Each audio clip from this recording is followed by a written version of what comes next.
ان الحمد للہ نحمده ونستعینه ونستغفره ونعوذ باللہ من شرور انفسنا ومن سیئات اعمالنا من يهده اللہ فلا مضل له ومن يضلل فلا هادی له واشهد ان لا الہ الا اللہ وحدہ لا شریک له واشهد ان محمدا عبدہ ورسولہ اما بعد فإن خير الحديث كتاب الله وخير الهدي هدي محمد صلى الله عليه وآله وسلم وشر الأمور محدثاتها وكل محدثة بدعة وكل بدعة ضلالة وكل ضلالة في النار. أعوذ بالله السميع العليم من الشيطان الرجيم من همزه ونفخه ونفثه. بسم الله الرحمن الرحيم. رب اشرح لي صدري ويسر لي امري واحلل عقدة من لساني يفقهوا قولي. بسم الله الرحمن الرحيم. ان الله وملائكته يصلون على النبي يا ايها الذين آمنوا صلوا عليه وسلموا تسليما. اللهم صل على محمد وعلى آل محمد كما صليت على ابراهيم وعلى آل ابراهيم انك حميد مجيد. اللهم بارك على محمد وعلى آل محمد كما باركت على إبراهيم وعلى آل إبراهيم إنك حميد مجيد. اللهم ربنا آتنا في الدنيا حسنة وفي الآخرة حسنة وقنا عذاب النار. ربنا آتنا من لدنك رحمة وهيئ لنا من أمرنا رشدا. لا إله إلا أنت سبحانك إني كنت من الظالمين. حسبنا اللہ ونعم الوکیل ولا حول ولا قوة الا باللہ العلی العظیم. یا حی یا قیوم برحمتک استغیث اصلح لی شأنی کلہ ولا تکلنی الی نفسی طرفۃ عین. آمین.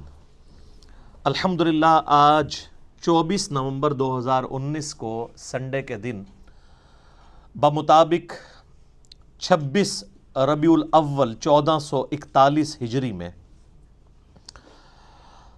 قرآن کلاس نمبر 5 کا انعقاد ہوگا انشاءاللہ.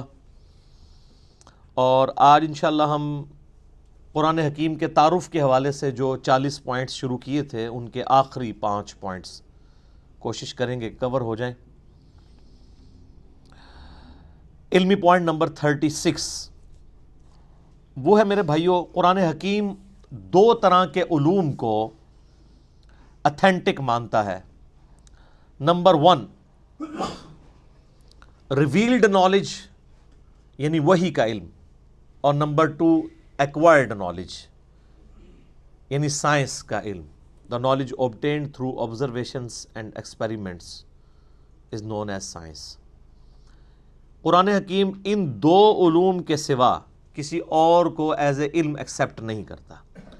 یا تو وہی تصدیق کر دے کسی بات کے صحیح یا غلط ہونے کی، یا پھر اسٹیبلش سائنس، ہائپوتھیسز یا تھیوریز نہیں، اسٹیبلش سائنس. جس طریقے سے یہ چیز اسٹیبلش ہے کہ پیٹرول آگ کو بھڑکا دیتا ہے، قرآن حکیم میں کہیں نہیں لکھا ہوا، لیکن یہ ہماری آبزرویشن ہے اور بالکل یہ ایکسپیریمنٹ سے ہمیں بالکل فرملی یہ چیز پتہ ہے.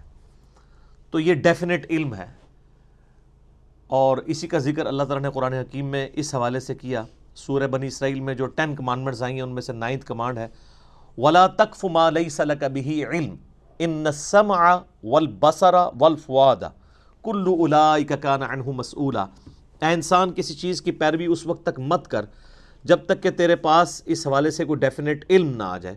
بے شک کان، آنکھیں اور عقل اس کے بارے میں تم سے پوچھا جائے گا کہ تم نے ان 3 انسٹرومنٹس کو استعمال کر کے حق بات تک پہنچنے کی کوشش کیوں نہیں کی. تو جو بھی علم کان، آنکھ یا عقل سے حاصل ہوتا ہے وہ ایکوائرڈ نالج ہے. اور یہ جو فزیکل فینومینا آف نیچر ہیں یہ اتنا محکم علم ہے کہ حضرت ابراہیم علیہ السلام نے نمرود کے مقابلے پر جس دلیل سے اسے خاموش کروایا وہ یہی دلیل تھی کہ میرا رب وہ ہے جو مشرق سے سورج نکالتا ہے، اگر تو رب ہے تو مغرب سے نکال کے بتا. یہ ایک فزیکل فینومینا آف نیچر، ایک ڈیفینیٹ قانون قدرت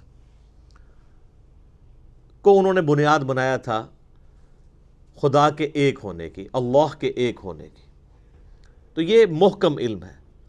ان دو علوم کے سوا کوئی بھی علم ہوگا، یعنی کوئی بھی انفارمیشن ہمیں ملے گی جو ان دو علوم کے اندر فال نہیں کرتی ہوگی، وہ ایکسیپٹیبل نہیں ہوگی۔ مثلا اگر کوئی شخص کہے کہ زلزلہ اس لیے آتا ہے کہ ایک گائے ہے، اس نے ایک سینگ کے اوپر زمین کو اٹھا رکھا ہے، جب وہ تھک جاتی ہے تو دوسرے سینگ پہ اٹھا لیتی ہے، اس کی وجہ سے زلزلہ آتا ہے، تو یہ اس کی تصدیق نہ قرآن کرتا ہے، نہ ایکوائرڈ نالج یعنی سائنس کا علم کرتا ہے، نہ ریویلڈ نالج نہ ایکوائرڈ نالج، بلکہ سائنس ہمیں بتاتی ہے کہ ٹیکٹونک پلیٹس کی ڈسٹربنس کی وجہ سے ہی زلزلے آتے ہیں۔ بہرحال وہ پلیٹس ڈسٹرب کون کرتا ہے، تو اس پہ تو سائنس اس طرح کی تمام ایشوز پہ کہتی ہے it is physical phenomena of nature, یہ قانون قدرت ہے، ایسا ہی ہوا کرتا ہے۔ ایسا ہی کیوں ہوا کرتا ہے، اسی میں قیامت مضمر ہے۔ God is the only explanation of all the physical phenomena in this universe۔ اس کائنات میں ہونے والے ہر فزیکل فینومینا کی ایکسپلینیشن خدا ہے، اللہ کی ذات ہے، کہ اس نے یہ محکم قوانین بنائے ہوئے ہیں اور ان قوانین کے تحت یہ چیزیں چل رہی ہیں۔ ان قوانین نے ان چیزوں کو پیدا نہیں کیا۔ سورج مشرق سے نکلتا ہے، یہ قانون ہے، اس قانون نے سورج کو پیدا نہیں کیا۔ ہم جتنی بھی انفارمیشن حاصل کرتے ہیں وہ قوانین کی حاصل کرتے ہیں۔ انڈے میں سے چوزا نکلتا ہے تو یہ ایک علم ہے، اس علم کی وجہ سے انڈا اور چوزا نہیں بنے ہوئے۔ جتنی بھی چیزوں کو آپ ڈیپ ڈگ کریں گے تو الٹیمیٹلی آخر میں جا کے یہی کہنا پڑتا ہے it is physical phenomena of nature, یہ قانون قدرت ہے، ایسا ہی ہوا کرتا ہے۔ کیوں ہوا کرتا ہے ایسا ہی؟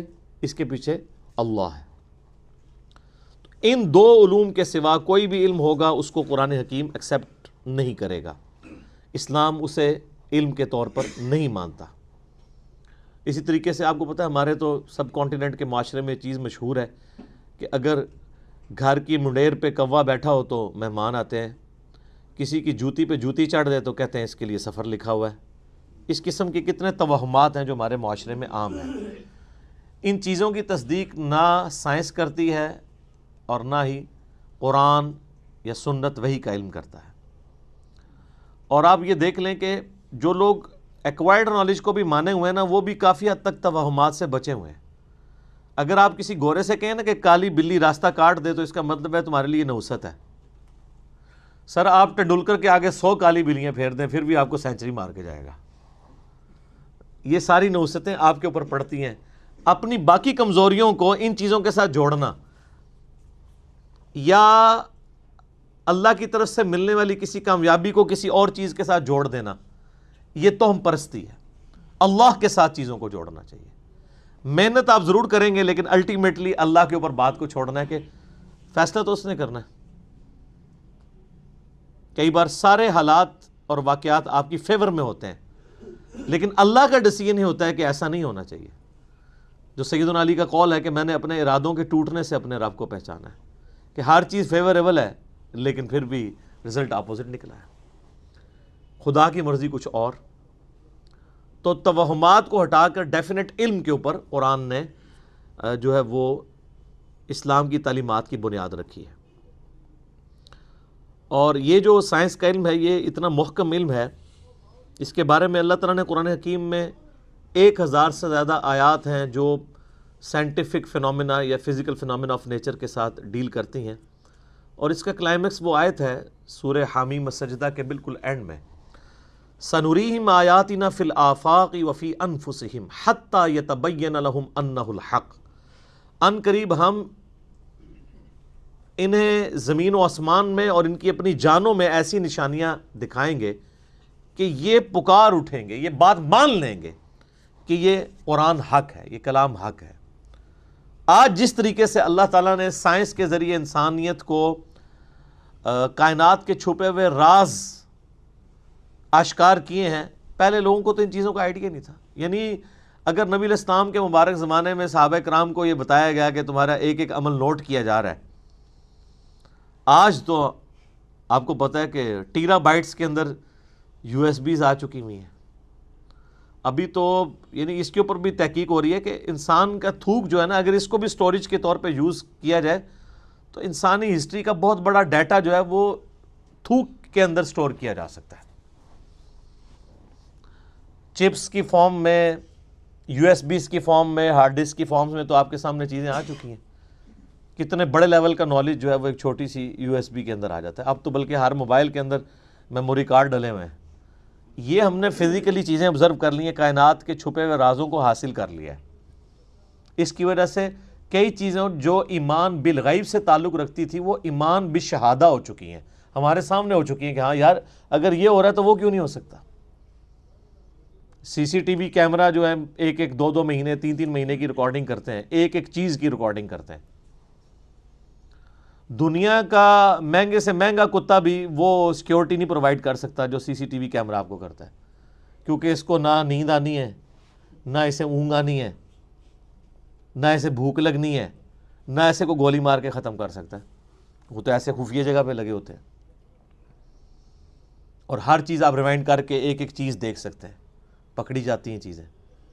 تو یہ سب کچھ اللہ تعالیٰ نے انسان کو کان، آنکھیں اور عقل کے ذریعے فزیکل فینومین آف نیچر کو آبزرو کر کے یہ ساری چیزیں ترقی کروائی ہیں. تو اسی کانٹیکسٹ میں یہ بات بھی یاد رکھیے گا کہ قرآن حکیم کے جو پرانے تراجم ہیں ان میں جہاں جہاں ہمارے بزرگوں سے سائنس کی علم کی کمی کی وجہ سے غلطیاں ہو گئی ہیں، وہ غلطیاں آپ قرآن کے کھاتے میں نہیں ڈالیں گے. قرآن کے صرف ٹیکسٹ کی گارنٹی ہے کہ یہ محفوظ ہے.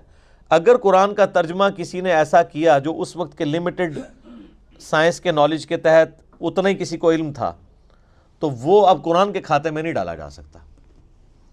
اس وقت لوگوں نے کتنی باتیں کر دی. مثلا یہ قرآن حکیم میں جو سورہ لقمان میں آیا 5 علوم کا ذکر آیا، تو اس میں ایک اس چیز کا علم ہی تھا کہ کوئی جان نہیں جانتی کہ ماں کے پیٹ میں کیا ہے.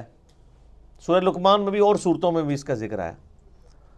تو ترجمہ کرنے والوں نے اس کا ترجمہ کر دیا کہ لڑکا ہے یا لڑکی، خود سے ہی بیچ میں ڈال دیا، جو آج ہمارے لیے مصیبت بنی ہوئی ہے. کیونکہ اب الٹرا ساؤنڈ کے ذریعے کافی زیادہ آپ کو یعنی معلومات حاصل ہو جاتی ہیں. ہمارا تو ابھی اس طریقے سے یہاں پہ اتنا ایڈوانس الٹرا ساؤنڈ نہیں ہے، باہر کے ملکوں میں تو کلرڈ ہے اور ایک چیز وہ بتا دیتے ہیں.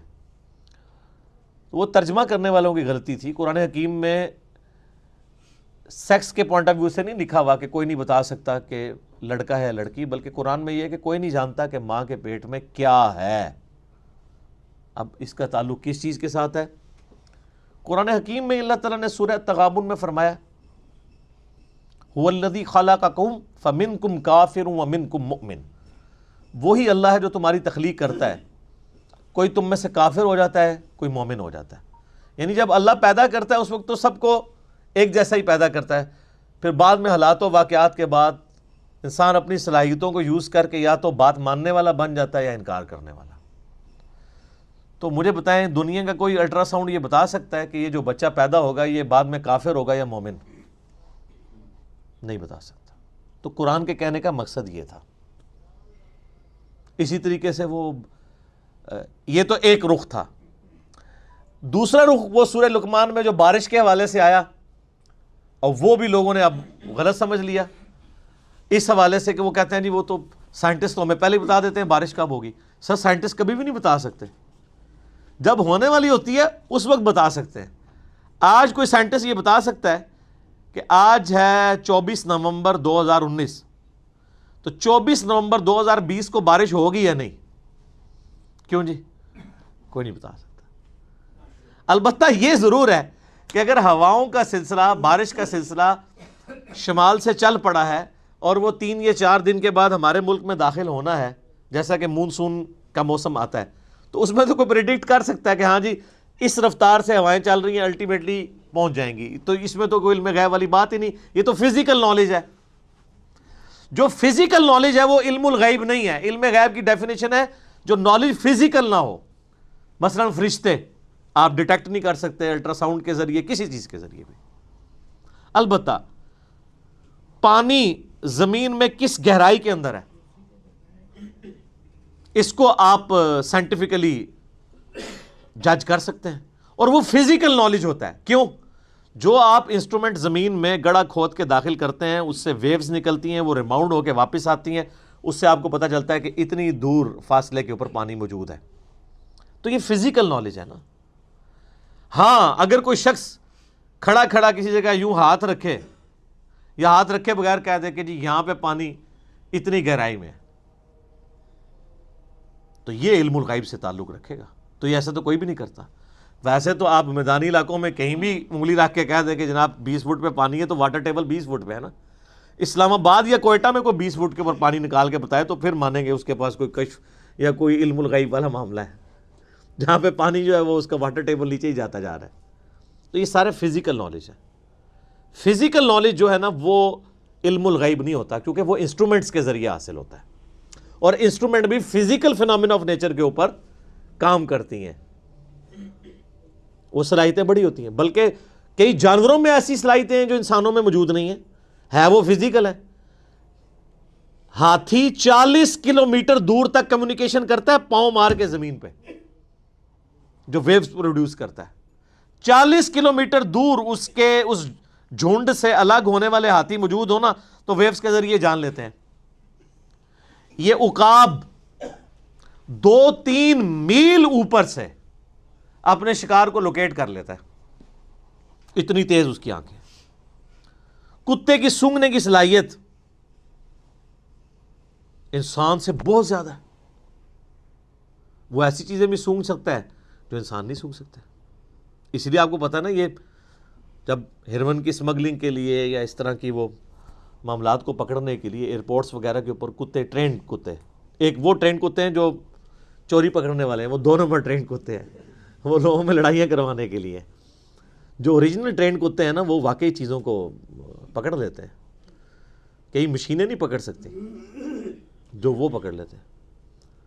تو یہ فزیکل نالج سے تعلق رکھتی ہیں, یہ علم الغیب سے چیزیں تعلق نہیں رکھتی. لہٰذا ہمارے پرانے بزرگوں نے اگر کہیں کوئی ترجمے کیے, کہیں تفسیریں غلط کر دی ہیں تو وہ قرآن کے کھاتے میں نہیں ڈلیں گی. قرآن کا کوئی قصور نہیں ہے, وہ ترجمہ کرنے والوں کا قصور ہے, اور آپ لوگوں کا قصور ہے کہ آپ نے ان کو اتنا بڑا بزرگ مان لیا. میرا خیال ہے ان چیزوں سے یہ چیز کھل کے سامنے آ گئی کہ جن کو اتنے بڑی غلطیاں لگی ہیں قرآن کی تفسیر میں, تو اس کا مطلب ہے ان کے پاس علم الغیب کوئی نہیں تھا. ورنہ اگر علم الغیب ہوتا, ان کے پاس نالج آف ان سین ہوتا, تو ان کو یہ غلطیاں تو نہ لگتی. آپ پرانے بزرگوں کے بارے میں سنتے ہیں جی, وہ جناب جب مسلح اٹھاتے تھے تو 7 زمینیں نیچے دیکھ لیتے تھے, نگاہ اٹھاتے تھے اوپر تک چلے جاتے تھے, لیکن تیل پھر بھی سر ایڈون نہیں دریافت کیا. سر کسی بزرگ سے تیل دریافت نہیں ہوا. تیل تو 7 زمینوں کے نیچے ہے ہی نہیں تھا. تیل کا کنواں تو 2-3 کلومیٹر نیچے تھا, اور جہاں پہ نکلا وہ اللہ تعالیٰ نے قدرتی طور پہ نکلوایا, وہاں پہ اوپر تھا اس کا یعنی لیول. سب سے پہلا تیل کا کنواں جو ہے وہ 1758 کے راؤنڈ اباؤٹ امریکن ایک اسٹیٹ ہے پنسلوینیا, اس میں تیل کا کنواں نکلا تھا. عرب اسٹیٹس میں تو 20ویں صدی میں آ کے نکلا ہے. تو اور سب کانٹیننٹ جو سارے بزرگوں کا گڑھ تھا, کسی رحمت اللہ علیہ نے کوئی ایک کے تیل کا کنواں بھی دریافت کیا یہاں پہ کہ ان کے نام کی تختی لگی ہوتی. تو یہ کہاں زمین سے نیچے دیکھتے تھے, کچھ بھی نہیں دیکھ سکتا ایسے کوئی. تو یہ جدید سائنس نے ان کے یہ سارے کے سارے دعوے بھی جھوٹے ثابت کر دیے. تو قرآن پاک کا وہ ترجمہ اور تفسیر جو پرانے بزرگوں نے کیا وہ قرآن کے کھاتے میں نہیں ڈلے گا. کیمیائے سعادت میں اگر امام غزالی نے لکھ دیا کہ سورج زمین سے 60 گنا بڑا ہے, تو یہ ان کے لیک آف نالج تھا. آج ہمارے بچے کو بھی پتا ہے کہ 13 لاکھ گنا بڑا ہے. اب 60 کو 13 لاکھ گنا کرنے کے لیے چلے 60,000 بھی کہہ دیتے تو ہم 2-4 صفرے لگا کے ان کو بخشوا لیتے. اتنی بڑی غلطیاں ان سے کیسے ہوئی ہیں؟ اسی لیے کہ ان کے پاس وہ علم نہیں تھا جو آج سائنس کے ذریعے ہمیں پتہ ہے. تو یہ ان کا کوئی عیب بھی نہیں ہے, اس میں ان کی توہین بھی نہ کی جائے. توہین آٹومیٹکلی اس لیے ہو جاتی ہے کہ آپ نے ان کے بارے میں کلیم کیا ہوا نا, وہ کلیم چونکہ اب جھوٹا نکلا ہے تو توہین تو آٹومیٹکلی ہوگی, کیونکہ آپ تو کہتے ہیں وہ تو جناب ہر چیز جان لیتے ہیں. ہم نے تو اس سے بڑی بات کی ہے کہ ہم اپنی میکینیکل انجینئرنگ کا ایک فارمولہ لکھ کے دیتے ہیں, زمین و آسمان کے سارے بزرگ مل کے جنہوں نے انجینئرنگ نہیں پڑھی ہوئی اس کو پڑھ کے بتاتے ہیں. سمجھنا تو بڑی دور کی بات ہے. یہ میں اس لیے کہہ رہا ہوں کہ میکینیکل انجینئرنگ خدا کو تو آتی ہے نا, خدا تو کسی بزرگ کو سکھا سکتا ہے نا, تو سکھائے, ایسا نہیں ہوگا. ہاں یہ کلیم اگر پیغمبر کے بارے میں کیا جائے اس کے ساتھ ہو جائے گا, وہ بھی اگر اللہ چاہے گا تو.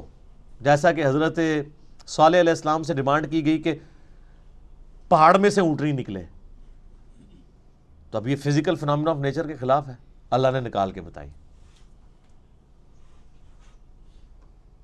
پیغمبر کو منوانے کے لیے اللہ تعالیٰ نے معجزہ کروا دیا.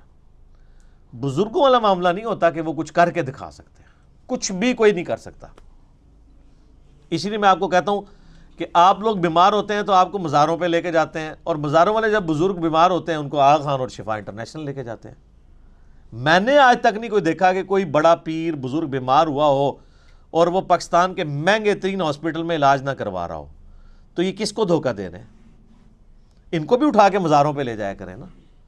کتنے بڑے بڑے، میں نام نہیں لیتا، بالکل پرسنل بات ہو جائے گی، ان کے یقین کریں ان کے پیشاب بند ہوئے ہیں تو ان کو آغا خان سے انہوں نے کروایا ہے، اور پوری دنیا کو تعویذ لکھ کے دے رہے ہیں وہ لوگ۔ لاکھوں مرید ہیں ان کے، ایک تعویذ خود لکھ کے اپنا پیشاب کھول کے بتا دیتے نا۔ کوئی کچھ نہیں کر سکتا۔ تو اس طرح کی جو چیزیں جڑی ہوئی ہیں فزیکل نالج کے ساتھ، اس میں اگر کہیں پہ کسی نے غلطی کھائی ہے تو اس کو آپ قرآن کے کھاتے میں نہیں ڈالیں گے، بلکہ آپ ڈالیں گے بابوں کے کھاتوں میں۔ بابوں کے کھاتوں میں بہت کچھ ڈال چکا ہوا ہے، اس میں سے یہ بھی ڈال لیں آپ۔ اسی طریقے سے ترجمے سائنس کے نالج کم ہونے کی وجہ سے غلط کر دیے۔ میں نے اکثر مثال دی، ایک بڑی یعنی نمائندہ مثال ہے قرآن میں، جو بخاری مسلم میں آتا ہے کہ پہلی 5 آیات سورۃ العلق کی نبی علیہ السلام پہ پہلی وحی نازل ہوئی ہے، اقرأ بسم ربک الذی خلق، خلق الانسان من علق۔ ہمارے پرانے سارے بزرگوں نے خلق الانسان من علق کا ترجمہ کیا ہے، اللہ تعالیٰ نے انسان کو خون کی پھٹکی سے پیدا کیا، ڈراپ آف بلڈ سے پیدا کیا۔ یہ ترجمہ سارے کرتے آئے، حالانکہ اس کے لیے ان کے پاس کوئی بنیادی دلیل موجود نہیں تھی۔ لیکن اب جب ماڈرن لوگ آئے ہیں، انہوں نے کہا جی علق تو کہتے ہیں سسپینڈڈ چیز کو، اردو میں بھی معلق لفظ، لٹکی ہوئی چیز کو کہتے ہیں یہ معلق ہے۔ تو علق کا ترجمہ ہے کہ انسان کو اللہ نے پیدا کیا ایک ایسی چیز سے جو سسپینڈڈ فارم میں تھی۔ تو وہ تو آج ہمیں جو ہے وہ ایمبریولوجی کی فیلڈ کے لوگ بتا رہے ہیں کہ بچہ انیشیل سٹیج پہ رحم مادر میں ایک ایمبریو کی فارم میں، سسپینڈڈ فارم میں، وال آف دا یوٹرس کے ساتھ چپکا ہوا ہوتا ہے، جیسا کہ ایک جونک چپکی بھی ہوتی ہے اور اس میں سے وہ خوراک حاصل کرتا ہے۔ پھر جب وہ بڑا ہوتا ہے پھر پورا معاملات آگے چلتے ہیں۔ الگ کا ترجمہ عربی میں جونک بھی بنتا ہے، اور اس ایمبریو کی اگر آپ انیشل شکل دیکھیں وہ بھی جونک کی شکل ہے، لیکن یہ ہمیں الیکٹرانک مائکروسکوپ کے بعد پتہ چلا۔ آج کے جب لیٹسٹ لوگ ترجمہ کرتے ہیں تو وہ پھر یہ ترجمہ کرتے ہیں کہ ایک ایسا یعنی انیشل ایمبریونک سٹیج سے انسان کو اللہ نے بڑا کیا جو جونک نما تھی، جو یوٹرس آف مدر کی وال کے ساتھ چپکی ہوئی تھی، اور اس طریقے سے آگے معاملات چلے۔ بلکہ اس حوالے سے ایک یعنی پروفیسر کیتھ مور جو اس وقت دنیا میں اس فیلڈ میں اتھارٹی مانے جاتے ہیں، انہوں نے تو باقاعدہ اپنی یعنی ٹیکسٹ بک، ان کی ایز اے ٹیکسٹ بک ان کی کتاب پڑھائی جاتی ہے ایمبریولوجی کی فیلڈ میں، انہوں نے قرآن حکیم کی باقاعدہ آیات جو ہے وہ کوٹ کی ہیں کہ سب سے بہترین ایکسپلینیشن ایک ایمبریو کس سٹیجز سے گزرتا ہے، جنین جسے ہم اردو میں کہتے ہیں، قرآن حکیم کرتا ہے۔ اور انہوں نے باقاعدہ پھر اسلام بھی قبول کیا اس کی وجہ سے۔ انہوں نے کہا مجھے یہ بات ماننے میں کوئی عار نہیں ہے کہ قرآن حکیم ایمبریولوجی کی فیلڈ کے حوالے سے جو باتیں کرتا ہے وہ 8 سے 100 سال پہلے بھی کسی کو نہیں پتہ تھی، اور چہ جائے کہ 8 سے 1400 سال پہلے ایک شخص جو ریگستان میں پیدا ہوا ہے وہ یہ ساری چیزیں بتائے جو کہ ہمیں 20ویں صدی میں بھی 1960s 70s میں آ کے الیکٹرانک مائکروسکوپ کی وجہ سے جو چیزیں ہم پر ریویل ہوئی ہیں، یہ اس کے سوا کوئی چارہ نہیں کہ ہم مانیں کہ اس کا سورس ڈیوائن ہے، یعنی اللہ کی طرف سے۔ انہوں نے باقاعدہ اسلام بھی قبول کیا۔ تو یہ جو سائنٹیفک فیکٹس ہیں قرآن کے، یہ وقت کے ساتھ ساتھ سامنے آ رہے ہیں، اور اس میں ایک بہت کڑوی بات ہے لیکن سمجھنے کے لیے وہ چیز ضروری ہے، کیونکہ نبی علیہ السلام نے خود سمجھائی ہے۔ دیکھیں نبی صلی اللہ علیہ وآلہ وسلم اتنے منصف مزاج ہیں، مسلم شریف میں اوپر تلے 3 احادیث ہیں جو آج پبلکلی اگر ان کو بیان کر کے ان کی ایکسپلینیشن کی جائے تو آپ واجب القتل ہو جائیں، اور باقاعدہ امام مسلم رحمہ اللہ کی ان 3 احادیث کے اوپر جو باب باندھا گیا نا، اس کی ہیڈنگ ہے کہ نبی علیہ السلام کی اطاعت کن کاموں میں واجب ہے اور کس میں نہیں واجب۔ اب آپ سوچ رہے ہوں گے کس میں نہیں واجب، یہ کون سی چیز ہے؟ تو وہ 3 حدیثیں اوپر تلے ہیں صحیح مسلم میں، نبی علیہ السلام کے فضائل والے چیپٹر کے اندر۔ اچھا، چیپٹر نبی علیہ السلام کے فضائل کا ہے اور حدیثیں یہ ہیں، اور یہ صرف مسلم میں نہیں، ابو داؤد میں بھی ہے، بڑی مشہور حدیث ہے تعبیر نحل والی۔ نبی علیہ السلام کچھ اصحاب کے پاس سے گزرے تو وہ گرافٹنگ کر رہے تھے، پیوند کاری کر رہے تھے کھجور کی فصل کو بڑھانے کے لیے۔ تو نبی علیہ السلام فرمایا ایسا کیوں کر رہے ہیں؟ ان کا اس سے فصل زیادہ ہوتی ہے۔ تو آپ نے فرمایا اگر ایسا نہ کرو تو کیا ہے؟ تو نبی علیہ السلام نے اس کو اس حوالے سے سمجھا کہ یہ نیچر میں تبدیلی ہے، آپ یہ کہہ کے چلے گئے۔ تو صحابہ کرام نے رزلٹ وہی نکالا جو ایک مسلمان کو نکالنا چاہیے تھا۔ انہوں نے اس سال گرافٹنگ نہیں کی تو وہ کھجوروں نے کم پھل دیا۔ تو انہوں نے آ کے نبی علیہ السلام کو شکایت کی کہ یا رسول اللہ آپ نے یہ مشورہ دیا تھا تو یہ تو پھل ہی ہمارا کم ہوا ہے۔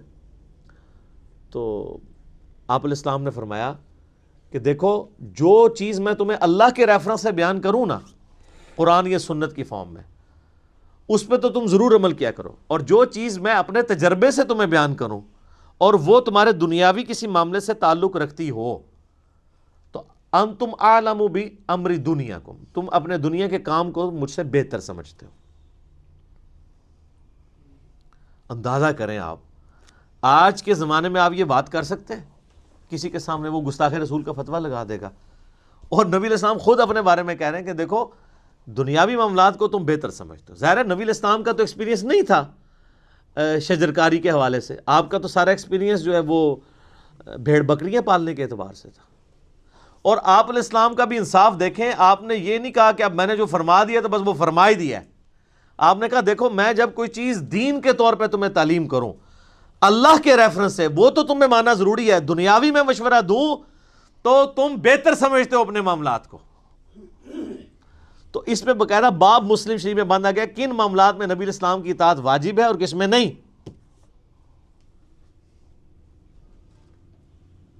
یار یہ محمد رسول اللہ کا ہی حوصلہ ہے صلی اللہ علیہ وآلہ وسلم، جو اس لیول پہ اتر کے بات کر رہے ہیں۔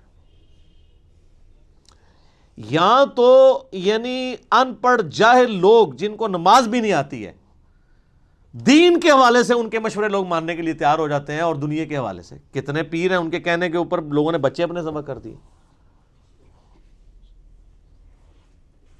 یہ لوگوں کا علمی لیول ہے۔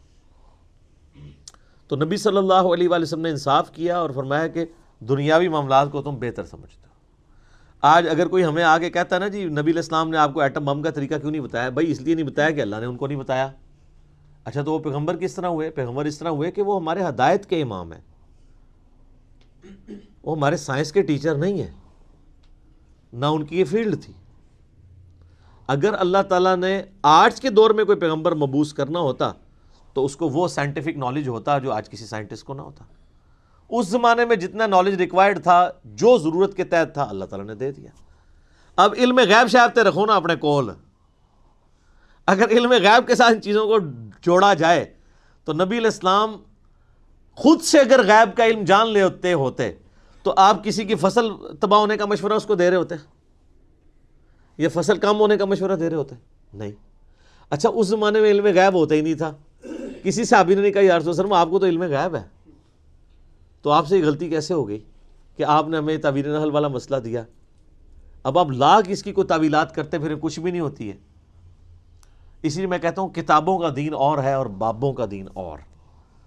بابے اتنا کچھ بتا کے گئے ہیں غلط کہ وہ آج صبح میں ڈاکٹر سراج صاحب کا ایک لیکچر سن رہا تھا اصحاب کہف کے بارے میں، تو میرے دماغ میں ایک چیز آئی جو پہلے کبھی نہیں آئی تھی۔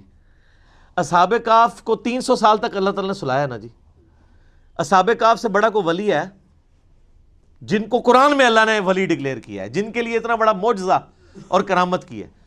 تو وہ جب اصحاب کہف اٹھتے ہیں سو کے تو آپس میں گفتگو کرتے ہیں ہم کتنی دیر سوئے؟ تو کہتا ہے ایک دن یا دن کا کچھ حصہ۔ تو ان کو تو یہ پتہ ہی نہیں تھا 300 سال سوئے ہیں، تو ان کو علم غیب کیوں نہیں تھا؟ اس سے بھی بڑھ کے حضرت عزیر علیہ السلام کو قرآن میں آتا ہے اللہ نے 100 سال کے لیے سلا دیا۔ تو ان سے پوچھا اٹھانے کے بعد ہاں بتاؤ کتنی دیر سوئے؟ انہوں نے کہا ایک دن یا دن کا کچھ حصہ۔ اللہ نے فرمایا 100 سال سویا رہا ہے۔ اگر وقت کا پیغمبر 100 سال سونے کے بعد اٹھے اور اسے یہ لگے میں ایک دن سویا ہوں اور اللہ کے بتانے پہ پتہ چلے، تو آپ کے بابوں کا علم غیب، کشف، الہام، یہ ساری کہانیاں کتنے گئی ہیں؟ اور یہ تو بالکل سیدھی سیدھی باتیں ہیں. اور ویسے آپ کو صحیح مشورہ دیتے ہیں قرآن ڈائریکٹ نہیں پڑھنا چاہیے، بندہ گمراہ ہو جاتا ہے.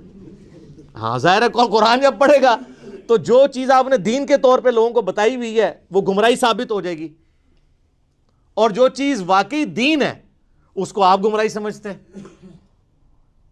تو خود بخود تطہیر ہو جائے گی. اچھا یہ سارے واقعات آپ کو پتہ ہیں لیکن کبھی اس کی انجینئرنگ نہیں ہوئی تھی. یہ تو ریورس انجینئرنگ جب ہوئی ہے نا تو آپ پتہ چلا کہ ہاں یار اس کو اس اینگل سے بھی دیکھنے کی ضرورت ہے کہ قرآن حدیث میں تو کہیں علم غیب والا یہ معاملہ ہی نہیں. قرآن و حدیث میں علم غیب صرف یہی ہے کہ اللہ تعالیٰ جسے چاہے پیغمبروں میں سے چنتا ہے. سورہ آل عمران آیت نمبر 179 کہ اس کو غیب کی خبر دے دیتا ہے. باقی علم الغیب پہ میرا مسئلہ نمبر 6 اور A اور 6B دیکھ لیں تو آپ کو معاملات کھل جائیں گے.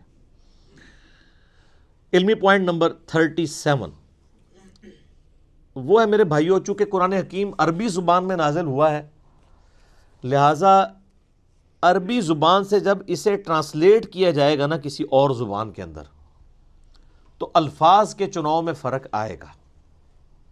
یہ آپ نے ذہن میں رکھنا ہے. البتہ مفہوم میں فرق نہیں آئے گا. اور یہ صرف عربی کا معاملہ نہیں ہے، دنیا کی کسی بھی زبان کو دوسری زبان میں ٹرانسلیٹ جب کیا جاتا ہے تو ایک جیسے الفاظ کے ساتھ نہیں ہو سکتا. مثلا اگر میرے سامنے 10 انگلش کے پروفیسر بیٹھے ہوں جنہوں نے ایم فل کیا ہوا ہو اور وہ اردو سپیکنگ ہو بائی برتھ، کاپٹک ہوں یعنی وہ بائی برتھ اردو لینگویج جاننے والے ہوں، ان کی مادری زبان ہو، اور 10 کے 10 لوگوں کو میں انگلش کا ایک مضمون دوں اور میں کہوں کہ اسے اردو میں ٹرانسلیٹ کرو، تو کیا 10 کے 10 لوگ منوان ایک ایک لفظ سیم ترجمہ کریں گے؟ نہیں، الفاظ کے چناؤ میں فرق آئے گا چونکہ انگلش ٹرانسلیٹ ہو رہی ہے اردو. ایون انگلش کو انگلش میں بھی ٹرانسلیٹ کریں تو الفاظ کے چناؤ میں فرق پڑ جائے گا کیونکہ ایک لفظ کے ایکویلنٹ کئی الفاظ ہوتے ہیں، وہ اپنی انٹینسٹی کے پوائنٹ آف ویو سے یوز ہوتے ہیں. کوئی شخص اس لفظ کی انٹینسٹی کو کچھ اور سمجھ کے اس کے لیے کوئی اور ترجمہ کر دے گا. ترجمے میں الفاظ کے چناؤ میں فرق ضرور آئے گا لیکن مفہوم میں کبھی فرق نہیں آئے گا. یہ میں بات اس لیے کر رہا ہوں کہ مولویوں نے سب سے بڑا دھوکہ یہ دیا ہے وہ جی ترجمے لوگوں نے چینج کر دیے جی کدھر ترجمہ پڑھیے جی، اور سر جس کا مرضی پڑھیں کوئی فرق نہیں پڑتا، بلکہ سب سے بہتر ہے گوگل حافظہ اللہ کا پڑھیں. ہاں آپ دنیا کی کوئی لینگویج ڈالیں اس میں ایک کمانڈ کے اوپر ود ان 1 سیکنڈ دوسری طرف انگلش میں اس کا ترجمہ آ جاتا ہے. چاہے وہ آپ عربی کی کوئی حدیث ڈال دیں، آن لائن فری ہے، کوئی پیسے نہیں. آپ گوگل میں جا کے لکھیں، گوگل ٹرانسلیٹر کھولیں تو 2 ڈبے بنے ہوئے آ جائیں گے. لیفٹ ڈبے میں آپ کوئی دنیا کی زبان، جناب جتنی زبانیں، کسی بزرگ کو بھی اتنی زبانیں نہیں آتی ہیں. دنیا کی 3000 سے زیادہ زبانیں ہیں، کسی زبان کو آپ ڈالیں دوسری طرف انگلش میں ترجمہ ہو کے آ جائے گا. اور وہ ترجمہ کرنے کے لیے گوگل یہ بھی نہیں دیکھے گا کہ میں نے بریلوی والا ترجمہ دکھانا ہے، دیوبندیوں والا ہے، اہل حدیث والا ہے، شیعہ والا. اس نے وہی ترجمہ دکھانا ہے جو اس کا بنتا ہے، تو پکڑا جائے گا. تو یہ دھوکہ انہوں نے دیا ہوا ہے اور اس کی وجہ سے پھر وہ قرآن سے وہ ایسا روند مارتے ہیں کہ لوگ قرآن پڑھنا چھوڑتے ہیں. وہ کہتے ہیں نہیں جی لو اس نے ترجمہ وہ کر دیا، یہ کر دیا. اور زیادہ تر یہ ہنگامہ کھڑا کیا ہے بریلوی مکتبہ فکر اور شیعہ مکتبہ فکر کے لوگوں نے. پھر ٹوٹکے بنائے ہوئے ہیں جی، وہ دیکھیں جی بسم اللہ کا ترجمہ کیا ہے جی. اچھا اب امام احمد بریلوی صاحب نے بسم اللہ کا ترجمہ کیا ہوا ہے اللہ کے نام سے شروع. اب اشری تھانوی صاحب نے ترجمہ کیا ہوا ہے شروع کرتا ہوں اللہ کے نام سے. وہ کہتے ہیں ترجمہ غلط ہے کیونکہ اشری تھانوی صاحب شروع سے شروع کر رہے ہیں اور اعلیٰ حضرت نے اللہ سے شروع کیا ہے. حالانکہ آپ کا ہنسنا ہی بتا رہا ہے کہ اینڈ رزلٹ تو ایک ہے، شروع کرتا ہوں اللہ کے نام سے یا اللہ کے نام سے شروع. شیطان کے نام سے تو کسی نے نہیں شروع کیا. مفہوم دونوں باتوں کا سیم ہے کہ نہیں؟ وہ کہتے ہیں نہیں جی بہتر ترجمہ یہ ہے. تو میں کہتا ہوں پھر اگر یہ بہتر ترجمہ یہ ہے آپ اردو لنگوسٹک میں تو کہہ سکتے ہیں لیکن عربی کے پوائنٹ آف ویو سے بسم اللہ کا ترجمہ جو آپ نے کیا ہوا ہے نا اس کے لیے بسم اللہ بھی آپ کو چینج کرنی پڑے گی. وہ بسم اللہ بنے گی اللہ الذی باسمہ ابدہ، اللہ ہے وہ جس کے نام سے میں شروع کرتا ہوں. اگر بسم اللہ میں سے آپ نے اللہ کو پہلے ہی نکال کے نکالا تو اللہ بھی ایسی بسم اللہ بنا سکتا تھا، کوئی مشکل تو کوئی نہیں تھا۔ اگر بسم اللہ میں اللہ کو پہلے نمبر پہ لانا ہوتا تو پھر بسم اللہ یوں ہونی چاہیے تھی، اللہ الذی، اللہ ہے وہ ہستی، بِاسمہ، کہ جس کے نام کے ساتھ ابدہ میں ابتدا کرتا ہوں۔ تو اب آپ اللہ کے ساتھ جھگڑا کریں کہ یار یہ بسم اللہ ٹھیک ہو جائے کسی طریقے سے، اللہ سے سفارش کرتے ہیں، کتنی نان سینس بات ہے، اور ان باتوں کے اوپر الجھ رہے ہیں۔ نہیں، ترجمہ غلط ہو گیا، ترجمہ غلط ہو گیا۔ تو ترجمہ کبھی بھی، اگر ترجمہ ٹھیک کی بات کرتے ہیں، بریلویوں کے آپ اپنے ترجمے اٹھائیں نا، وہ آپس میں ایک جیسے نہیں ہیں۔ یعنی اعلیٰ حضرت کا ترجمہ ہے، پیر کرم شاہ صاحب کا ترجمہ ہے، ڈاکٹر طاہر القادری صاحب کا ترجمہ ہے، اس کے علاوہ غلام سعود سعیدی صاحب کا ترجمہ ہے، یہ تو سارے بریلوی سرٹیفائڈ عاشق رسول ہیں نا، ان کے ترجمے ذرا رکھیں، کیا 100% سیم ہے؟ نہیں، مفہوم سیم ہوگا، اور مفہوم کو اگر آپ سیم دیکھیں گے تو دیوبند، اہل حدیث اور شیعہ کے ترجمے بھی ایک جیسے ہی ہوں گے، مفہوم ایک ہوگا۔ ڈنڈی جب بھی ماری جاتی ہے وہ تفسیر میں ہے، اگر کوئی ترجمے میں کہیں مارتا بھی ہے وہ پکڑا جاتا ہے۔ اس پہ میں نے ڈیٹیل لیکچر مسئلہ نمبر 170 ریکارڈ کروا دیا، 170 نمبر، اس میں میں نے بتایا کہ جس نے ڈنڈیاں ماری ہیں وہ کہاں پہ پکڑا گیا۔ اچھا، لیکن دوسری طرف ان کے تراجم کا یہ حال ہے کہ ان کے اپنے بزرگوں نے بھی ترجمے غلط کیے ہوئے ہیں۔ اگر ہم اسے ٹیکنیکلی اگر ہم اس کا انالیسس کریں، مثلا فَبِأَيِّ آلَاءِ رَبِّكُمَا تُكَذِّبَانِ، اس کا ترجمہ سارے بزرگوں نے کیا ہوا ہے، اور تم اپنے رب کی کون کون سی نعمت کو جھٹلاؤ گے اے جن و انس کے گروہ۔ حالانکہ دوزخ کی آیات کے بعد بھی آیت ریپیٹ ہوتی ہے سورہ الرحمن میں، دوزخ کا ذکر آتا ہے، قیامت کا ذکر آتا ہے، جو اللہ کے غضب کی نمائندہ مثالیں ہیں۔ اس کے بعد یہ تو نہیں ہونا چاہیے تھا کہ تم اپنے رب کی کون کون سی نعمتوں کو جھٹلاتے ہو۔ یہ ترجمہ غلط کیا ہے انہوں نے۔ آلہ کا مطلب نعمت نہیں ہوتا، قدرت کی نشانی ہوتا ہے، وہ نعمت بھی ہو سکتی ہے اور زحمت بھی ہو سکتی ہے۔ جنت بھی اللہ کی قدرت کی نشانی ہے اور جہنم بھی اللہ کی قدرت کی نشانی ہے۔ التذکیر بآلاء اللہ، اللہ کی بڑی بڑی نشانیوں کے ساتھ نصیحت کرنا۔ مولانا مودودی رحمہ اللہ نے جتنی دفعہ، یہ 31 دفعہ 31 ٹائمز یہ آیت ریپیٹ ہوتی ہے سورہ الرحمن میں، جتنی دفعہ یہ آیت آئی ہے نا، انہوں نے کانٹیکسٹ کے اعتبار سے اس کا ترجمہ کیا ہے۔ جہنم کے لیے یہ ترجمہ نہیں کیا تم اپنے رب کی کون کون سی نعمت کو جھٹلاؤ گے، اور نعمت تو خود عربی کا لفظ ہے، ثم لتسألن یومئذ عن النعیم، اس دن تم اپنے رب کی، تم سے پرسش ہوگی ہر نعمت کے بارے میں۔ آلہ کا مطلب نعمت نہیں ہے، ہر قدرت کی بڑی نشانی آلہ اللہ ہے، چاہے وہ جنت ہو چاہے جہنم ہو، چاہے سورج ہو، چاند ہو، زمین ہو، ستارے ہوں، فرشتے ہوں، جنات ہوں، انسان ہوں، یہ سب اللہ کی قدرت کی نشانی ہے۔ تو مولانا مودودی رحمہ اللہ نے پھر کانٹیکسٹ کے اعتبار سے ہر دفعہ ڈیفرنٹ ترجمہ کیا۔ تو پھر پڑھا لکھا بندہ تو پھر پڑھا لکھا ہی ہوتا ہے نا سر، لیکن اس کے پاس ڈگری نہیں ہوتی، ڈگری ہوتی تو پھر غلط ترجمہ کر دیتا۔ ٹھیک ہے، ویسے ڈگری بھی انہوں نے بعد میں لے لی تھی ایم شغل میلے میں، ان کی ڈگریوں کی باقاعدہ سکینڈ کاپیاں موجود ہیں نیٹ کے اوپر۔ مولانا مودودی تو پھر آپ کو پتہ ہے آئنسٹائن تھے نا، جب مولویوں نے شغل میلہ لگایا نا، یہ ڈگری ڈگری ڈگری، انہوں نے کیا من دسو تو درس نظامی دے کورس دے پیپر کیڑے نے، انہوں نے کہا جی آخری دسو، آخری سال دے 6 مہینے کی تیاری کے بعد مودودی صاحب نے پیپر دے کے ان کے منہ پہ ڈگری لا کے ماری۔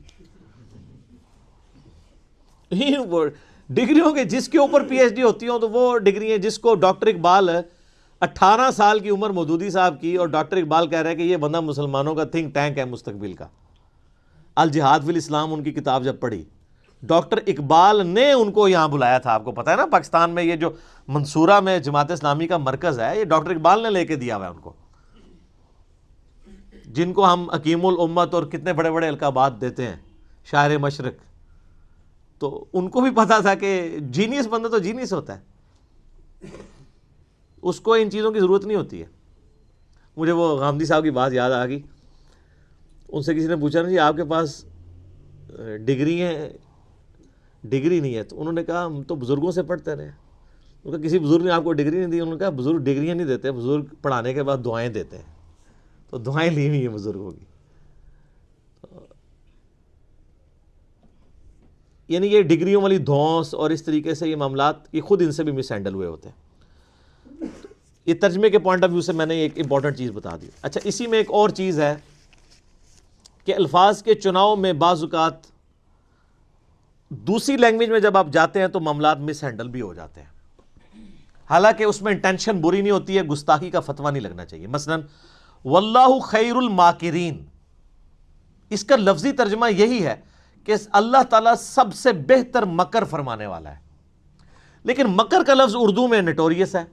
اب اعلیٰ حضرت نے اس کا ترجمہ کیا اللہ تعالیٰ وَمَكَرُوا وَمَكَرُ اللَّهِ, یہ آیت واللہ خیر الماکرین سورہ آل عمران میں. کافروں نے بھی مکر کیا اور اللہ نے بھی اپنی خفیہ تدبیر فرمائی, اور اللہ تعالیٰ سب سے بڑھ کر خفیہ تدبیر فرمانے والا ہے. اچھا آپ یہ بریلوی لے کے آتے ہیں, وہ کہتے ہیں جی یہ دیکھیں جی یہ ہے بڑا مؤدب ترجمہ. ہم جناب ایک معصومانہ عرض کرتے ہیں تدبیر تو خود عربی کا لفظ تھا, اللہ نے کیوں نہیں استعمال کیا؟ اللہ کو نہیں پتا تھا بعد میں میری گستاخی ہو جانی ہے مکر کے لفظ سے. اب جن لوگوں نے مکر کا ترجمہ مکر ہی کر دیا ان کے اوپر یہ وہ لٹھ لے کے انہوں نے مگر پہ کہتے ہیں گستاخی ہوگی گستاخی ہوگی, حالانکہ کوئی ان کی انٹینشن گستاخی کی نہیں تھی. انہوں نے مکر کو انہوں نے کہا نہیں اردو میں مکر نٹوریس لفظ کے طور پہ استعمال ہوتا ہے. انہوں نے کہا بھائی لاکھ انہوں نے یقین دلایا کہ بھائی ہم اس نیت سے نہیں کر رہے ہیں, ٹھیک ہے آپ بہتر ہے جو آپ نے ترجمہ کیا لیکن یہ بھی کوئی غلط نہیں ہے, لیکن پیچھے. اب جب میں نے اعلیٰ حضرت کا سورہ آل عمران سے نکالا ہے کہ صحابہ کرام کہ جب وہ غزوہ احد اور بدر کے کانٹیکسٹ میں تھوڑا سا وہ ڈگمگائے تو وہاں پہ اعلیٰ حضرت نے ترجمہ کیا ہے تم نے نامردی دکھائی, باقیوں نے ترجمہ کیا ہے تم نے کمزوری دکھائی. یہ جو میرا وہ پرائم منسٹر کے دفاع پہ گستاخ صحابہ کا فتویٰ, لاکھوں لوگوں نے میرا وہ کلپ دیکھا ہے, اس میں ایچ ڈی کیمرے میں نے دکھایا نامردی کا لفظ استعمال کیا ہے اعلیٰ حضرت نے صحابہ کرام کے لیے. تو آپ دیں سرٹیفکیٹ عاشق رسول ہونے کا. تو مجھے کئی بریلوی علماء نے بھی فون کیا, کہتے سانو بھی نہیں سی پتا. میں کہا اڑاؤ نا میدان کہو نا کہ اعلیٰ حضرت صحابہ نہ مرد کہہ کے گئے نے, نہ مرد کا کیا مطلب ہے؟ تو وہ تعویل کریں گے نہیں وہ اصل میں شستہ اردو میں کمزوری دکھانے کو نامردی کہتے ہیں. تو سر وہ اگر انہوں نے مکر کا ترجمہ دوسروں نے مکر کر دیا تو ادھر تو آپ ان کو نہیں معاف کر رہے تھے. اردو زبان میں اس وقت نامردی کا مطلب کیا ہے؟ جو اسٹیبلش اردو ہے اپنے بابے کا دفاع کریں گے, دوسرے کے بابوں کی چھوٹی سی بات ہوگی رگڑ دیں گے. لیکن بعض جگہ واقعی معاملات مس ہینڈل بھی ہوئے ہیں, جیسے یہ سورہ الضحیٰ کی آیت ہے وَوَجَدَكَ ضَالًّا فَہَدَىٰ. اب اس کا کئی لوگوں نے ترجمہ غلط بھی کر دیا. مولانا مودودی نے صحیح کیا ہے ترجمہ, امین احسن اصلاحی صاحب نے بھی صحیح کیا ہے, ڈاکٹر اسرار نے بھی صحیح کیا ہے, لیکن اشرف تھانوی صاحب باقی لوگوں سے مس ہینڈل ہوا کہ اے نبی ہم نے تمہیں گمراہ پایا تو ہدایت دی. اب وہ اس کی تعویل کرتے ہیں گمراہی سے مراد ہم وہ گمراہی نہیں لے رہے بلکہ جو بندہ راستے کی تلاش میں ہو, لیکن اب وہ چونکہ الفاظ کا چناؤ ہو گیا غلط, اب یہ پیچھے پڑے ہوئے ہوں. اعلیٰ حضرت نے ترجمہ کیا کیا, اے نبی ہم نے تمہیں اپنی محبت میں خود رفتہ پایا تو منزل مقصود تک پہنچا دیا. اب یہی بات وہ بھی کہنا چاہ رہے تھے, یہاں پہ انہوں نے الفاظ کا چناؤ ایسا کیا کہ یہ اس ایک ترجمے کو لے کے وہ پھر لکیر پیٹتے رہتے ہیں, کہتے ہیں دیکھیں نہیں جو نبی کو گمراہ مان رہا ہے آپ نے اس کا ترجمہ پڑھنا ہے. تو اب اس طرح کی مس ہینڈلنگ واقعی ہوئی ہے کہ یہ جب عربی کو آپ اردو میں ٹرانسلیٹ کرتے ہیں تو آپ نے اس کانٹیکسٹ میں دیکھنا ہے یہ ضال کا معنی صرف گمراہی نہیں ہوتا. جو شخص کسی کی تلاش میں سرگرداں پھرے نا اسے بھی ضال کہتے ہیں, کسی کی محبت میں ڈوب کے. جیسا کہ حضرت یوسف علیہ السلام کے لیے قرآن میں آیا کہ ان کے والد کے بارے میں ان کے بھائی کہتے ہیں ان ابانا لفی ضلال مبین, ہمارے ابا تو یوسف کی محبت میں ڈوب چکے ہیں. اب ضال ترجمہ تو وہاں پہ بھی گمراہ ہو سکتا تھا, لیکن ایک بیٹا جو خود مسلمان ہے اس کا باپ پیغمبر ہے, اس نے اپنے باپ کو گمراہ تو نہیں کہنا. ان ابانا لفی ضلال مبین, ہمارے ابا تو یوسف کی محبت میں ڈوب چکے ہیں. اب یہاں پہ لفظ وہی ضال ہے, غیر المغضوب علیہم ولا الضالین, وہاں پہ گمراہی ترجمہ ہے لیکن یہاں محبت. اسی طریقے نبی علیہ السلام کے لیے جب آئے گا نا وَوَجَدَكَ ضَالًّا فَہَدَىٰ, اے نبی ہم نے آپ کو خود رفتہ پایا اپنی محبت میں, آپ کو ہدایت کی منزل مقصود تک پہنچا دیا. کیونکہ ڈیٹم لیول کی ہدایت تو تھی. سورہ یونس میں آیت نمبر 15 اور 16 میں آتا ہے کہ نبی علیہ السلام کی اعلان نبوت سے پہلے کی زندگی کو بھی اللہ تعالیٰ نے نبوت کی دلیل کے طور پہ پیش کیا ہے۔ بنیادی توحید تو آپ کو ہمیشہ سے تھی، نبی تو پیدائشی پیغمبر ہوتا ہے، ہاں مبعوث بعد میں ہوتا ہے۔ پھر قرآن میں وہ جو آیا ما ضل صاحبکم وما غوا، تمہارے نبی نہ کبھی بہک کے ہیں نہ کبھی بہرا چلے ہیں، تو وہاں تو خود اللہ تعالیٰ ہمارا نبی کبھی بھی بہک کے نہیں ہے، تو ووجدک ضالا فہدی کا ترجمہ وہی بنتا تھا جو اعلیٰ حضرت نے کیا ہے، یا مولانا مودودی نے کیا ہے، یا ڈاکٹر اسرار صاحب نے کیا ہے۔ تو اس طرح کے مس ہینڈلنگ کی وجہ سے پھر الٹیمیٹلی نقصان ہوا۔ لیکن اب کئی چیزیں ایسی ہیں جس میں مصیبت کھڑی ہوگی، مثلا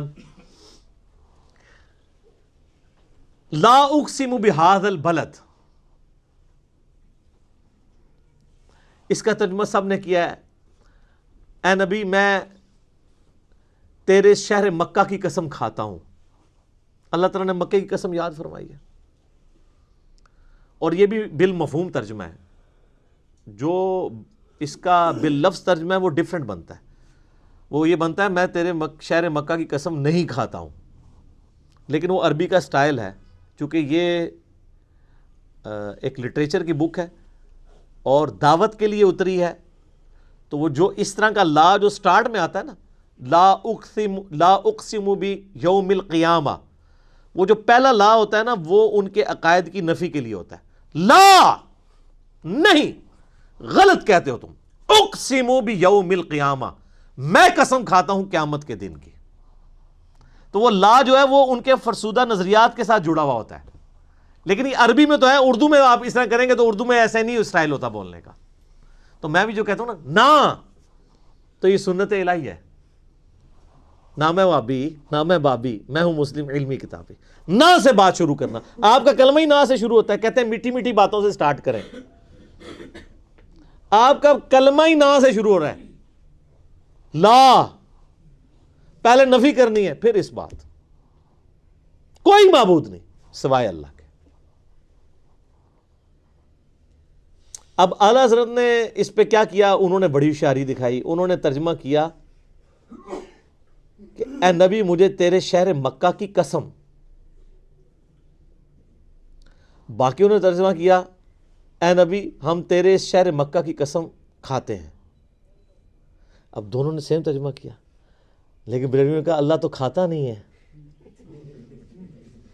ہاں دیکھیں گستاخ ہو گئے ہیں، انہوں نے کھانے کی نسبت اللہ کی طرف کر دیا ہے، اللہ تو کہتا ہے نہ اسے بھوک لگتی ہے، وہ تو قرآن میں سورہ نام میں ہے نا کہ اللہ تعالیٰ تم سے سورہ ذاریات میں کھانا نہیں مانگتا، وہ تو خود تمہیں کھلاتا ہے۔ وہ کہتے ہیں یہ دیکھیں دیوبندی اور اہل حدیث یہ تو اللہ کے کھانے کے قائل ہیں، اور دیکھیں ترجمہ انہوں نے کیا کر، آپ مذاق نہ سمجھیں، یہ کتابیں لکھی ہوئی ہیں، میں کوئی زبانی کلامی بات نہیں کر رہا ہوں، میرے پاس بریلویت، دیوبندیت، اہل حدیث اور شیعت کا وہ نالج ہے جو ان کے اپنے بڑے بڑے گول کیپرز اور بزرگوں کے پاس بھی نہیں ہے، کیونکہ میں پنجابی اس کہنے لگا وچو وڑ کے نکلے ہوئے ہیں، مجھے پتہ ہے میں اس ساری گمراہی میں رہا ہوں نا، ہم خود یہ لوگوں کو دھوکہ دیتے رہے ہیں، ہم سے زیادہ کون جانتا ہے۔ کہتے ہیں کھاتا کھاتا، دیکھیں اللہ کی طرف کھانے کی نسبت کر دی، اللہ تو کھانے سے پاک ہے، اور دیکھیں یہ کتنا مؤدب ترجمہ ہے۔ تو وہ مؤدب ترجمہ تو میں نے بتا دیا، ان صحابہ کو نہ مرد لکھا ہوا ہے۔ ایک اور لے جائیں، سورہ نمل میں وہ جو جنات پیش ہوتے ہیں نا،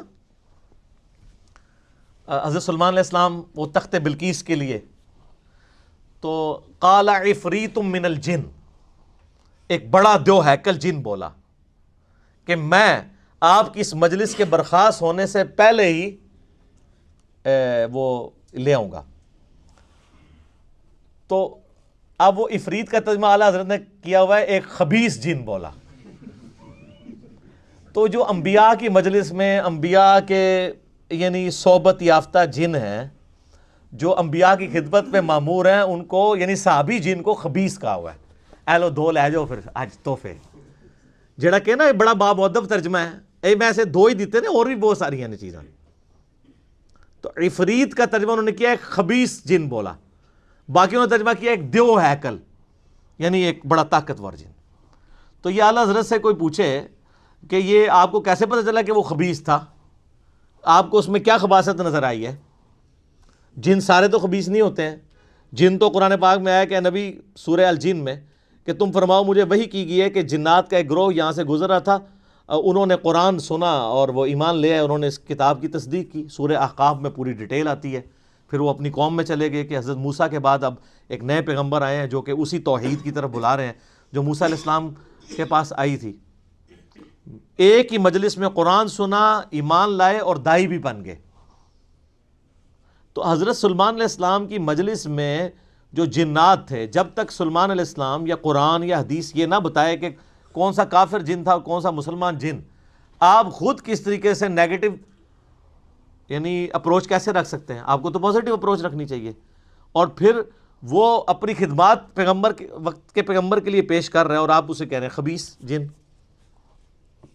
ٹھیک ہے، تو اس لیے میں کہتا ہوں کہ پہلے لوگوں کو گستاخی کے سرٹیفکیٹ یہ دیا کرتے تھے، اب ان کے بزرگوں کے لیے بھی محبت اور عشق کا سرٹیفکیٹ جو ہے نا وہ اس پلیٹ فارم سے جاری ہوگا تو ہم مانیں گے، یا پھر آپ باقیوں کو بھی چھوڑیں جن کے اوپر آپ نے فتوے لگائے ہیں۔ کسی نے بری انٹینشن سے ترجمے نہیں کیے ہوئے۔ اچھا، وہ ایک اور قرآن پاک میں جگہ آتا ہے سورہ بقرہ میں بھی کہ یہ اللہ سے مذاق کرتے ہیں، اللہ بھی ان کے ساتھ مذاق کرے گا۔ وہ کہتے ہیں دیکھو جی ان کا خدا تو مذاق کرتا ہے، یہ مذاق تو بری چیز ہے، اللہ کی طرف منسوخ ہے۔ اچھا، اعلیٰ حضرت نے کیا ترجمہ کیا؟ انہوں نے کہا کہ یہ اللہ یہ یعنی ایمان والوں سے مذاق کرتے ہیں، اللہ تعالیٰ بھی ان سے استہزاء فرماتا ہے۔ اور انہوں نے عربی جی لکھتا ہے استہزاء، تاکہ مصیبت ہی نہ کھڑی ہوئے۔ اچھا، اسی طریقے سے قرآن پاک میں آتا ہے نا کہ اللہ تعالیٰ ان کو گمراہ کر دے گا ان کی بدعمالیوں کے سبب۔ تو اس طرح کے جو الفاظ اس حوالے سے آتے ہیں تو اس میں اعلیٰ ترجمہ کرتے ہیں اللہ تعالیٰ انہیں غافل کر کے مارے گا۔ وہ کہتے ہیں آپ کسی بھی غلط چیز کی نسبت اللہ تعالیٰ کی طرف نہیں کریں گے۔ یار جب اللہ تعالیٰ نے خود الفاظ کا چناؤ قرآن میں ایسا کیا ہوا ہے، اور پھر اس سے بڑھ کر یہ کہ انہوں نے پھر ترجموں میں اس لیول تک دو نمبری کی کہ باقیوں کے اوپر گستاخی کے فتوے لگا دیے۔ وما محمد الا رسول قد خلت من قبلہ الرسل، محمد تو نہیں مگر ایک رسول ہی، ان سے پہلے بھی کئی رسول گزرے۔ افئن مات، اگر یہ مر جائیں، او قتلا یا قتل ہو جائیں، تو کیا تم دین سے الٹے قدم پھر جاؤ گے؟ اب اعلیٰ حضرت نے کیا ترجمہ کیا؟ محمد تو نہیں مگر ایک رسول ہی، اگر یہ انتقال فرما جائیں یا وصال فرما جائیں یا شہید کر دیے جائیں تو تم دین سے الٹے قدم پھر جاؤ گے۔ وہ ترجمہ ہی چینج کر دیا، ماتا کا ترجمہ تھا مر جائیں۔ وہ میں ڈاکٹر طارق قادری صاحب کی ویڈیو دیکھ رہا ہوں، انہوں نے کہا تھا نبی کو مرنے والا کہنے والا ہو تم مر جاؤ، تو یہ کس کو کہہ رہے ہیں؟ اللہ کو۔ سورہ زمر کی آیت ہے انکا میتن و انہم میتون، اے نبی تم نے بھی مرنا ہے اور تمہارے مخالفین کو بھی مرنا ہے۔ اب ان سے پوچھ کے قرآن نازل ہوتا تو ہوتا ہے کہ اے نبی تمہارے مخالفین کو بھی مرنا ہے اور آپ کو بھی وصال شریف فرمانا ہے۔ وصال عربی کا لفظ ہے، یاد رکھیے گا، اللہ نے یہ لفظ نہیں استعمال کیا۔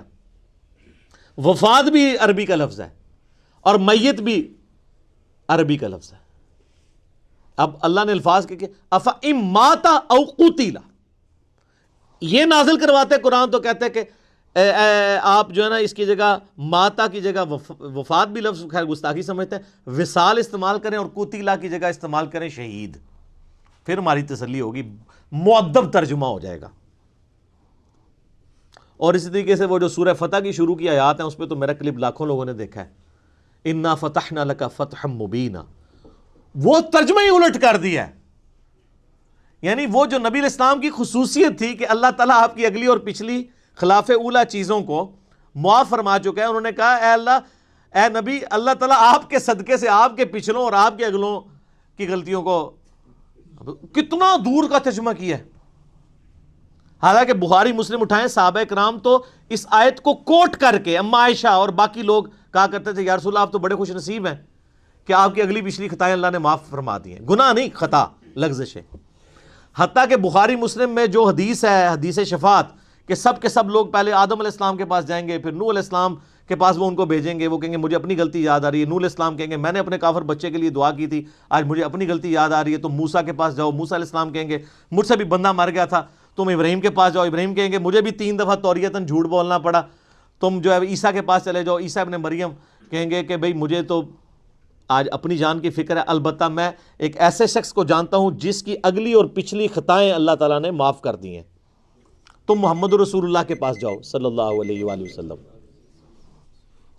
عیسیٰ علیہ السلام قیامت والے دن حضور کے ہاتھوں پہ صلی اللہ علیہ وآلہ وسلم شفاعت کا دروازہ کھولنے کے لیے بنیاد کس کو بنا رہے ہیں؟ کہ جس کی اگلی پچھلی خطائیں معاف ہو چکی ہیں۔ کون سی اگلی پچھلی؟ جو باقی انبیاء کو جس سے ڈر لگا ہوا ہے۔ یہ آیت کو معمولی نہ سمجھیں، حضور کی شان میں بڑی آیات میں سے ہے۔ انبیاء تو قیامت والے دن فکر کر رہے ہوں گے کہ ہم نے جو دنیا میں غلطی ہوئی ہمارا کیا بنے گا۔ اچھا یہ بزرگ کہہ رہے ہوں گے کہ ہم تو جنت میں نہیں جائیں گے جب تک ساروں کو لے نہ جائیں، تو اس کا مطلب ہے کہ آپ کے بزرگوں کا مرتبہ انبیاء سے زیادہ ہوا۔ پھر ظاہر ہے انبیاء تو کہہ رہے ہیں نفسی نفسی، اور عبد القادر جیلانی کہہ رہے ہیں مریدی مریدی۔ کہانی سب کہانی، کوئی کھنگن بھی نہیں دے گا اتھے بھائی، سب کچھ جھوٹ ہے۔ لیکن مرنے کے بعد جب آنکھ کھلے گی تو پھر دیر ہو چکی ہوگی۔ دیکھ لیں جی، آج صرف 2 پوائنٹ ہی کور ہوئے ہیں، 36 اور 37۔ اگلا لیکچر بھی انٹروڈکشن میں جائے گا، لیکن اس کے بغیر حق نہیں ادا ہوتا۔ ٹھیک ہو گیا؟ اللہ تعالیٰ سے دعا ہے جو حق بات میں نے کہی اللہ تعالیٰ ہمارے دلوں میں راسخ فرمائے۔ اگر جذبات میں میرے منہ سے کوئی غلط بات نکل گئی اللہ تعالیٰ ہمارے دلوں سے معاف کر دے۔ اللہم صلی علی محمد وعلی آل محمد کما صلیت علی ابراہیم وعلی آل ابراہیم انک حمید مجید۔ اللہم بارک علی محمد وعلی آل محمد کما بارکت علی ابراہیم وعلی آل ابراہیم انک حمید مجید۔ سبحانک اللہم وبحمدک اشہد ان لا الہ الا انت استغفرک واتوب الیک وما علینا الا البلاغ المبین۔ جزاکم اللہ خیرا۔